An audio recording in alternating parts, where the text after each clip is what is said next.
what about Conor McGregor at the White House? Okay, shit. Man, it's over, bro. It's over for him? It's over, dog. Man, this dude, Conor McGregor, he is tripping. Conor McGregor's tripping. He made too much money, huh? He made way too much. He went from plumbing to making, he sold that liquor for what, 500 million? Yeah. It's too much. Right. He got 100 million for fighting Floyd. He got 100 million for fighting Floyd. Then he was doing pay-per-views like nothing. Yeah. And him and Khabib did 2.5 million pay-per-views. These dudes, he made too much money. Conor says he wants to fight all the time. And everybody kind of, they jump to it. But it's like, he wants to stay relevant. Right. He wants to stay in the news. He wants the notoriety of being Conor McGregor without having to be Conor McGregor. Right. And that kind of sucks because when he was the man, I bet you tapped in. Oh, I bet you tapped into the UFC more than ever. Because he could sell a fight. He could sell a fight. He could sell it. But him and Khabib was the best. Did you think he was just one-dimensional and that's why? No, he was good. He was very good. But when they got him on the ground, DC, he couldn't get up. But they couldn't get him on the ground. Yeah, they did. Khabib got him on the ground. That Khabib was a different person, though. Like, him and Khabib really didn't like each other. Oh. That's sometimes you're like, oh, we just selling the fight, but it seemed that it was a little more to it. Like Khabib sincerely and genuinely did not like Conor. He won't say his name still today. He still does not say his name. Because of what he said about his religion and about his dad. He still won't say his name. Last week he did an interview in New York. He says, this guy, he'll never say his name. He hates him. Dude, they're in the octagon and Conor goes, he whispers after the third round, after Khabib's, it's just business. Khabib goes, no, it ain't. No, it ain't.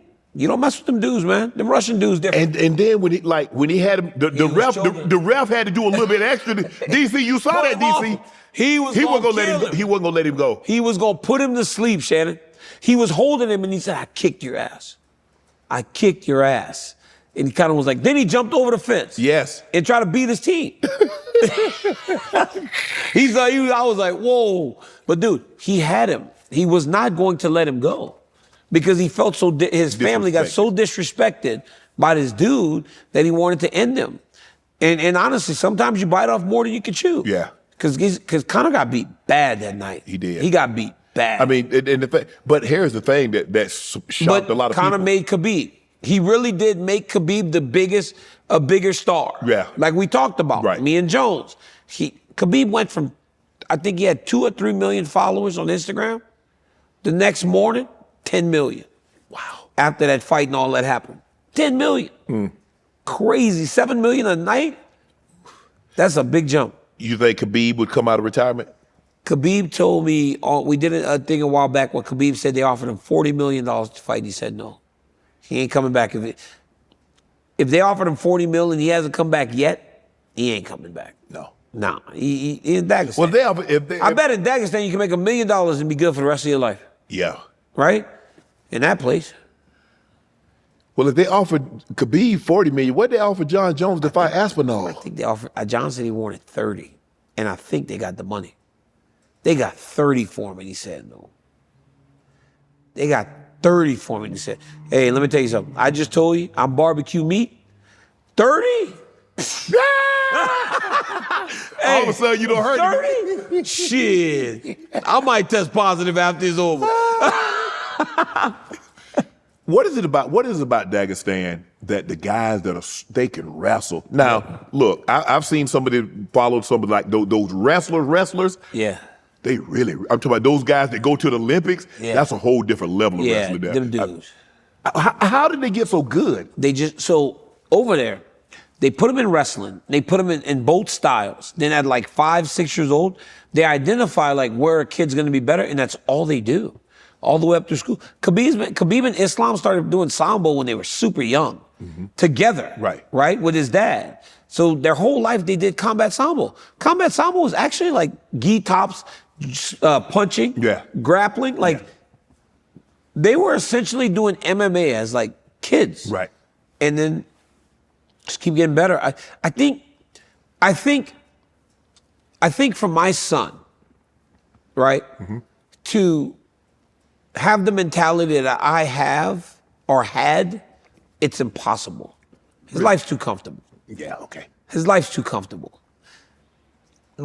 you and your brother and to your children, they can't even make themselves think like you did growing up, where you grew up and how you grew up. Right. So it's like they all live like that. Because while Khabib, I want to see Khabib's son and then the next Islam's son. Then we could see how it does over there. Because for them, it was the way to live. Right. And change all of their Everybody's lives, yeah. Just like us. Yes. Right? It's like, yes. We're almost like desperate. Right. So when my kid's like playing football and he's like, I want to do this and I want to do this, I go, well, you got to be at every practice. You got to go with your individual coach. Like, you got to go on Sunday whenever you go do all your speed and agility. Right. You have to get up early in the morning to lift weights. I go, because while you are living where you live and how you live, there's a kid like me that's doing the same thing. Right. But without the fallback of what my dad did to make sure that I'm okay when all this is done. Right. So I don't know that we can, how does Christian McCaffrey develop the mentality that his father had, unless his father came with a whole promote? You know, Ed, maybe he had a whole bunch of money. But I don't know, how does he develop that mentality? I'm a firm believer when I look at the Mannings. Yep, them. Archie Manning and his and Peyton and Eli. They just teach him. Yeah. I mean, it's something special for your dad to have and says, nah, I want to get it. See, I still have a healthy respect for Bronny. Yes. Because he's still, the likelihood of you having a historically or a transcendent great parent and then the child be equally as transcendent and great, it's just not going to happen. No. If Ken Griffey Sr. was a good baseball player, but he wasn't Junior. No, he wasn't. Bobby Bonds was an unbelievable player. He wasn't Barry. Nope. And so to ask, Kareem had son, Magic got son, to ask their son, their prodigy, to be just what your dad, it ain't happening. So for the dad, for Ken Griffey Jr. and Barry, their dads were good. Yes. They just weren't them. They weren't them. So the second one was better. Yes. But to ask the next one to be better than the one that's the greatest? Just imagine Barry Bonds' son being Barry Bonds or better. No. It's like Vladimir Guerrero. Yeah. He was really good. Yeah. But his son now is with the same name. Yes. With the same name, better than his dad. That's crazy. So for him to have another one that does that will be very hard. Right. But where's Peyton's son? Where's Eli's son? Yeah. Peyton said his son went to his camp a couple weeks ago. I saw that. Yes. But is he? It's gonna be very. I mean, come on. It's gonna be hard. Yes. Now, Tom has a son. Yep. But here's the thing. But Arch is good, but it's the other son. Yeah, it's the other son. Right. Yep. So just imagine Tom Brady's son, Benjamin, being as good as Tom. God ain't fit to bless you like that, bro. I'm sorry. He ain't fit to bless you like that. I don't think so, man. It's hard. Yes. But but even for LeBron James Jr. Yes. LeBron James Jr. Yes. To be in the NBA, it's nuts. And then to have another one that's supposed to be even better than the other one. Yes.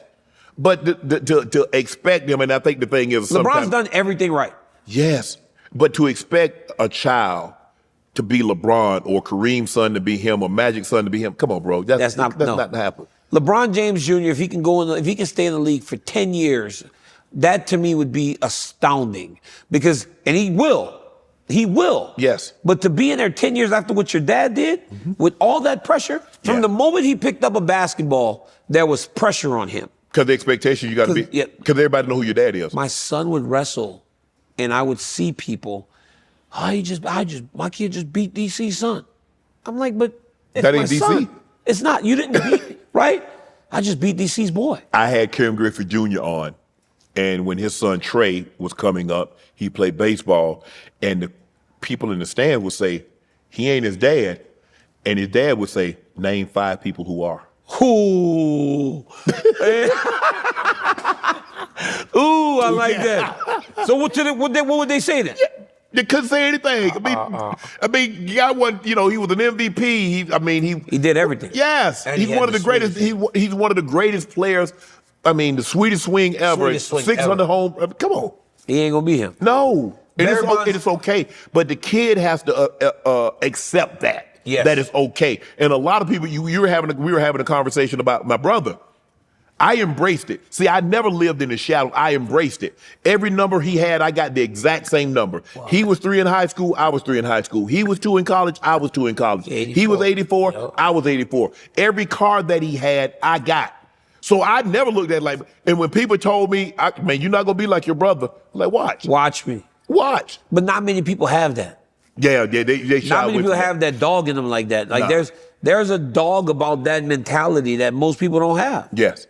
Especially a kid that wakes up and he's sleeping in a beautiful home with everything he'd ever want in his life. Like, it's hard for that kid to go. Yeah.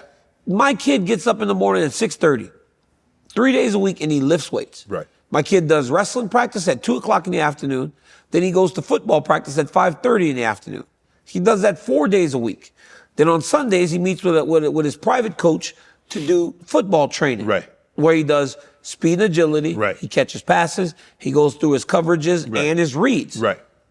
For me, that's my son going, Dad, I want to try to do something great.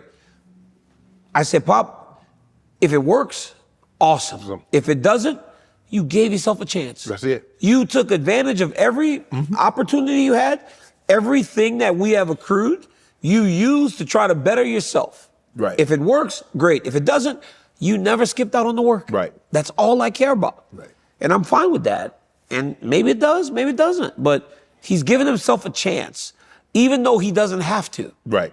That's what I love. Good. Let me ask you this. How did you and Khabib become such great fans? That's my boy right there, man. He walked into the gym. By himself. King Mo Lawal brought him from New Jersey. He wanted to come and train with all the wrestlers. Barely spoke a lick of English. Walked in the gym, stayed at a Extended Stay America, right up the street from AKA, and he would walk back and forth by himself from the hotel to the practice. And on his first day, I was like, oh, a little Russian kid, because I spent a lot of time there when I was wrestling. We started kind of talking a little bit, and it grew. And then I just understand how much of he's like a really good human being. He's a good person, real strong values, and he's the best. I think he's the best fighter ever. Really? I do. Yeah, I do. I saw a kid that came in there with limited striking.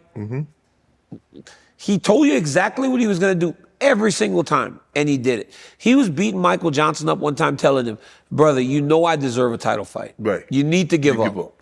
Like, that's how dominant and he was. Sat in the pocket with Conor and knocked Conor down. Knocked him down. After Conor had boxed Floyd Mayweather for 9 rounds. He stood with him and knocked him down. Yeah, I think he's the best, man. I think he just stands for something so much bigger than just fighting. And I think he obviously elevates the people around him, which is very important. But he also is he's like a guiding light for a lot of people that follow him. Right. And he does things the right way. Right. There's this viral clip going around that he refuses to shake this lady's hand out of respect for his wife. Yep. And for his religion. His religion. And if you know his religion, that's the way it is. That's the way it is. Right? But not many men are willing to do that, especially in that moment. Right. Right? Kate Scott. Kate Scott. She's a great analyst. Yes. But I think the reason it got so odd was because that kid reacted the way that he did. There was a YouTube kid that was up there with him. And he kind of was like, oh my God, like, speed. I show speed. Yeah. And the way he acted was like, because he shook everyone's hand. But then he just politely said, and then I'm pretty sure he explained it to her afterwards. Yes.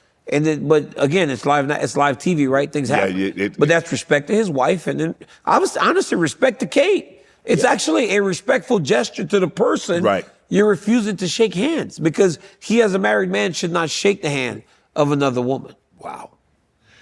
What separates Russian fighters from American fighters? I don't think that is much more to it than just that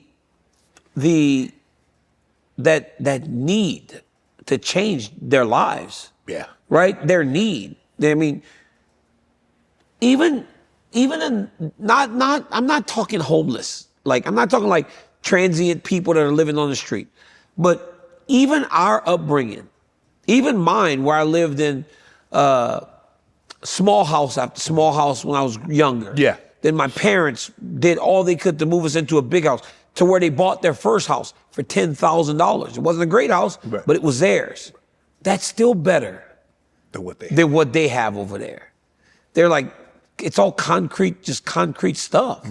So yeah, it's like, I think it's just that mentality of need to get better that it allows for those guys to kind of just elevate themselves a little more. Because even my upbringing, and I thought that I had it tough, was better than what they have there. And you know what people are willing to do to change their lives. For sure. Yeah.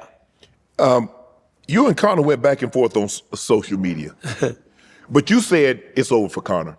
I mean, Yeah. the money that he made from Floyd, the money that he's made off his alcohol, the money that he's making now, to go back into, I mean, you're worth $300 million. To go in there and it's like, you know what? I want to get kicked in my face, hit in my face, elbowed in my face. Need. Yeah, there's no need there. Yeah. He doesn't need that. He doesn't need this anymore.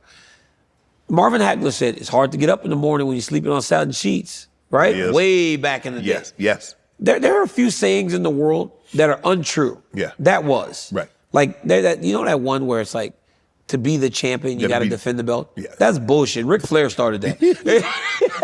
To beat a man, you got to beat the man. Ric Flair started that, man. That's not true. I'll beat the man that beat the man and be just as happy. Give me one belt. The moment they put that belt on you, you're the champion. Right. But fighters have actually believed that. Conor, it's and he's one of the biggest superstars in the world. Right. He can't walk into any room without everybody knowing who he is. Right. So the access he has, how's he going to look past all of that to go into a training camp to fight? Right.